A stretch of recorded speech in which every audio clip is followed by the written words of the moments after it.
अस्सलाम वालेकुम जी, आप देख रहे हैं मेरा यूट्यूब चैनल। मैं हुसैन लियाकत। आज के इस व्लॉग में हम हारिस रऊफ की इंजरी के हवाले से बात करेंगे। क्या हारिस रऊफ एक मैच के बाद ठीक हो जाएंगे? क्या वो अगला मैच अगर मिस करेंगे तो चैंपियंस ट्रॉफी में पहुंच पाएंगे, नहीं पहुंच पाएंगे?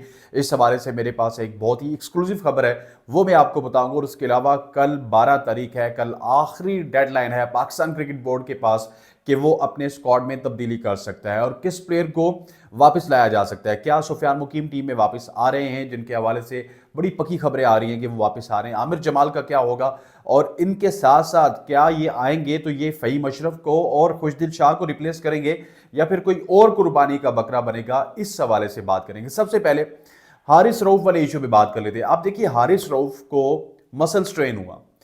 मसल स्ट्रेन का मतलब यह है कि हारिस रऊफ अगले चंद हफ्तों तक जाके रिकवर होंगे। That is the reality. जब एंकल ट्विस्ट हुआ था साइम अयूब का, तो पाकिस्तान क्रिकेट बोर्ड ने क्या कहा था कि साइम अयूब तो बिल्कुल ठीक ठाक है, हमने उनको साउथ अफ्रीका सॉरी इंग्लैंड में भेज दिया साउथ अफ्रीका से, और वो वहां पे जाके रिकवर हो जाएंगे और चैंपियंस ट्रॉफी से पहले वो बिल्कुल ठीक हो जाएंगे। आई डोंट नो कि पाकिस्तान क्रिकेट बोर्ड क्यों जल्दी से चीज़ों को ऑनरशिप नहीं देता। एनरिक नोकिया वर्ल्ड कप से बाहर हो गए, साउथ अफ्रीका को कोई तबीयत में उनकी फर्क नहीं पड़ा। जसप्रीत बुमराह जैसा बॉलर अगर पाकिस्तान में होता और वो बाहर हो जाता तो पाकिस्तान के टांगे कांप रही होती। लेकिन अनफॉर्चुनेटली बुमराह के बाहर होने के बाद एकदम से अपडेट आ गई कि वो चैंपियंस ट्रॉफी से बाहर हो गए। इंडियन क्रिकेट बोर्ड ने कोई ऐसा नहीं किया जी कि इनकी अभी रिपोर्ट छुपा के रखो, मीडिया को लीक नहीं करनी।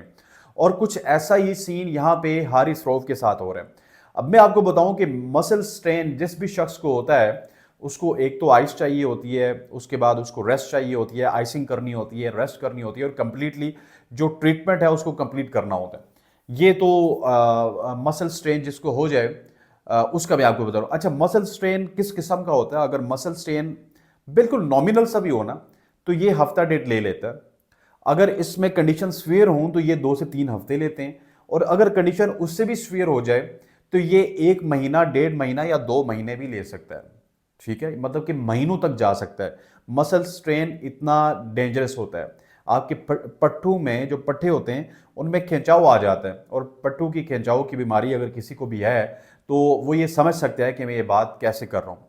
अब यहाँ पे भी पाकिस्तान क्रिकेट बोर्ड ने बहुत ही इंटेलिजेंटली खबर ये ब्रेक की और ये फीड करवाई जी कि ठीक है, बस हारिस रऊफ साउथ अफ्रीका के खिलाफ अगले मैच में नहीं खेलेंगे, उसके बाद हम देख लेंगे। लेकिन अभी पाकिस्तान क्रिकेट बोर्ड को लाले पड़े हुए, और वो कल तक कोई ना कोई अनाउंसमेंट आपको देखने को मिलेगी, या फिर एंड में भी आके वो ये कर सकते हैं जी कि ठीक है। क्योंकि इस तरह तो होता ही है कि अगर आपका कोई खिलाड़ी इंजर हो जाता है तो उसमें प्रोविजन है कि इंजरी के बाद एकदम से आप किसी भी उसके बैकअप को ला सकते हैं। आपने देखा होगा T20 वर्ल्ड कप में जब फ़खर जमान इंजर हुए थे तो वहाँ पे मोहम्मद हारिस को लाया गया था, और हारिस ने सेमीफाइनल में बहुत ही शानदार इनिंग्स खेली थी। सो इंजरी में ये प्रोविजन है। अब ये प्रोविजन क्या हारिस रऊफ के लिए उसी तरह यूज़ होगी? क्योंकि जिस बुजदिली से पाकिस्तान क्रिकेट बोर्ड ये तमाम तर मामला टैकल कर रहा है, मुझे लगता है कि इनिशियली शायद ये अनाउंस ना करें, लेकिन इनको जाके 19 को, 20 को या 30 को ये अकल आएगी, और उसके बाद ये कहेंगे कि ठीक है जी, हारिस रऊफ इंजर है, उनके हम बैकअप में कोई प्लेयर लाएंगे। इस वक्त जो बैकअप की बात की जाए तो हसनैन तो टीम में मौजूद हैं, लेकिन एक शख्स है जिसका नाम कोई नहीं ले रहा, आकिफ जावेद। आकिफ जावेद वो बॉलर हैं जो कि 145 प्लस क्लिक करते हैं, लेकिन अनफॉर्चुनेटली उस तरह का उनका ओरा नहीं है। उस तरह का ओरा इस वजह से भी नहीं है कि ओरा बनाया नहीं गया, और वो उस गैंग का हिस्सा नहीं है, तो इस वजह से पाकिस्तान क्रिकेट बोर्ड में भी वो किसी की आंख का तारा नहीं है। पाकिस्तान सुपर लीग में इस्लामाबाद यूनाइटेड कभी कभार उन पर तकिया कर लेती है, लेकिन बांग्लादेश प्रीमियर लीग में आपने देखा होगा कि एक तरफ राना थे बांग्लादेश के और दूसरी तरफ आकिफ जावेद थे। आकिफ जावेद ने 150 प्लस की मोस्टली बॉलिंग करवाई। सो ये अपडेट है जी हारिस रऊफ, मेरे सोर्सेज के मुताबिक और जो मेरी रिसर्च है उसके मुताबिक Haris Rauf out of champions trophy हो चुके हैं। ये खबर आज नहीं, कल नहीं, तो चैंपियंस ट्रॉफी के दौरान ही आपको पहले मैच से पहले जो है सुनाई देगी। क्योंकि हम कोई ऑस्ट्रेलिया या फिर इंग्लैंड में चैंपियंस ट्रॉफी नहीं खेल रहे, हम तो पाकिस्तान में खेल रहे हैं, और हमें बैकअप के लिए कोई लंबी चौड़ी रिसर्च भी नहीं करनी। पीछे बॉलर पड़ा होगा, उसको एकदम से ले आएंगे। आगे बात करते हैं तब्दीलियों के हवाले से। पाकिस्तान की जो शिकस्त हुई है 78 रन से, उसके बाद पाकिस्तान क्रिकेट बोर्ड के चेयरमैन का एक प्रेशर जरूर है सिलेक्टर्स के ऊपर, और उनके मुताबिक भी अब टीम में तब्दीलियां होनी चाहिए। और मैं कल मैच देख रहा था इंग्लैंड और इंडिया का। 3 स्पिनर इंग्लैंड के पास मौजूद थे, 3 स्पिनर दूसरी तरफ इंडिया के साथ मौजूद थे। अब इंग्लैंड के जो स्पिनर है उसमें राशिद थे, फिर लिविंगस्टन थे, उसके बाद रूट से भी उन्होंने ओवर करवाए। लेकिन भारत के जो स्पिनर्स हैं उसमें आप देखिए कि कितने कमाल के उनके दो ऑलराउंडर भी हैं। एक तो स्पिनर होंगे, लेकिन उसके साथ साथ दो ऑलराउंडर हैं, रचिन रविंद्रा और रविंद्रा जाडेजा, और दूसरे ऑलराउंडर हैं उनके पास अक्षर पटेल। और आपके जो सुपरस्टार ऑलराउंडर हैं खुशदिल शाह, वहाँ पे प्रेस कॉन्फ्रेंस में कप्तान या फिर कप्तान ये कह के भेज दें, अगर खुशदिल शाह के हवाले से सवाल आया तो कहना चाहिए कि खुशदिल तो पूरे ओवर्स का बॉलर नहीं है, हमने 3-4 ओवर्स करवाने थे, लेकिन वो क्योंकि हारिस रऊफ इंजर हो गया था तो वो ज़्यादा ओवर्स करवाने के लिए आया।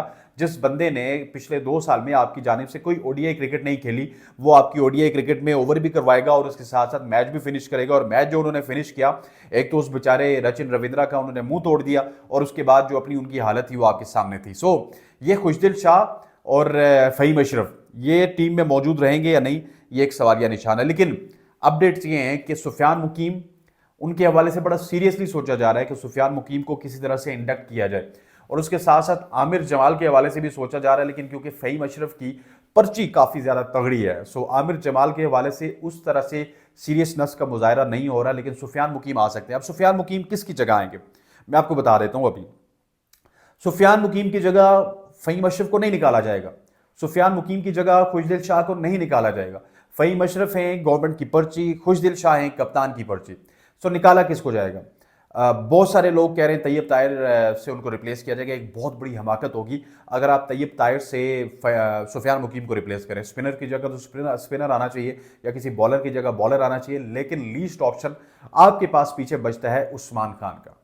सो मेरे मुताबिक जो जराए भी ये कह रहे हैं कि सबसे जो कमज़ोर पत्ता है वो दो ही हैं, तैयब ताहिर भी हैं, उस्मान खान भी हैं। लेकिन बहुत सारे लोग जो टेक्निकलिटी समझते हैं और आपकी जो टीम की हालत देख चुके हैं, वो अभी 78 रन से जो आपको शिकस्त हुई है, वहाँ पे भी सिर्फ एक ही बंदा ऐसा था जो आउटस्टैंडिंग कैच की बदौलत आउट हुआ, वो तैयब ताहिर था। उसके अलावा आप देखिए कि सारे के सारे स्पिन के अगेंस्ट, फास्ट बॉलर्स के अगेंस्ट फंसते रहे, सिंगल डबल नहीं बनाया, प्रेशर जो है बिल्डअप होता रहा, और उसके बाद आप विकेटें गंवाते रहे। और एक ही प्लेयर था जिसने ना प्रेशर को बिल्ड होने दिया और ना ही डॉट बॉल्स खेली, वो था तैयब ताहिर। 2-3-4 डॉट बॉल खेलना कोई मसला नहीं है, लेकिन आपके यहाँ थोक के हिसाब से पहले बाबर साहब खेलते हैं डॉट बॉल, फिर रिजवान साहब खेलते हैं, फिर उसके साथ सलमान अली आगा साहब खेलते हैं, सारे ही खेलते आते हैं और प्रेशर दूसरे एंड पे फ़खर जमान पे आ जाता है। तो ये इस वजह से भी कंसर्न है कि तैयब ताहिर को नहीं निकाला जाएगा, उस्मान खान को निकाल के सुफियान मुकीम को लाया जाएगा। लेकिन फिर बहुत सारे लोग कह रहे हैं कि उस्मान खान के साथ तो आपने चैंपियंस ट्रॉफी 2025 तक की कमिटमेंट की थी, उनको आप किस तरह निकाल सकते हैं? सो इस वक्त बोर्ड काफ़ी परेशान है, पर्चियों का उरूज है। लेकिन अगर इन पर्चियों में 1-2 स्पिनर्स और ऐड ना हुए तो पाकिस्तान क्रिकेट का वही हाल होगा जो कि पाकिस्तान क्रिकेट टीम का हाल आज से एक दिन कबल न्यूजीलैंड ने किया था, 2 दिन कबल लाहौर में, और हमें चैंपियंस ट्रॉफी के तमाम तर मैचेस में इसी तरह की शिकस्तों का सामना करना पड़ेगा। ख़वातीन हज़रात, आज के इस व्लॉग से इतना ही। इंशाल्लाह मिलते हैं कल, तब तक के लिए अल्लाह हाफ़िज़।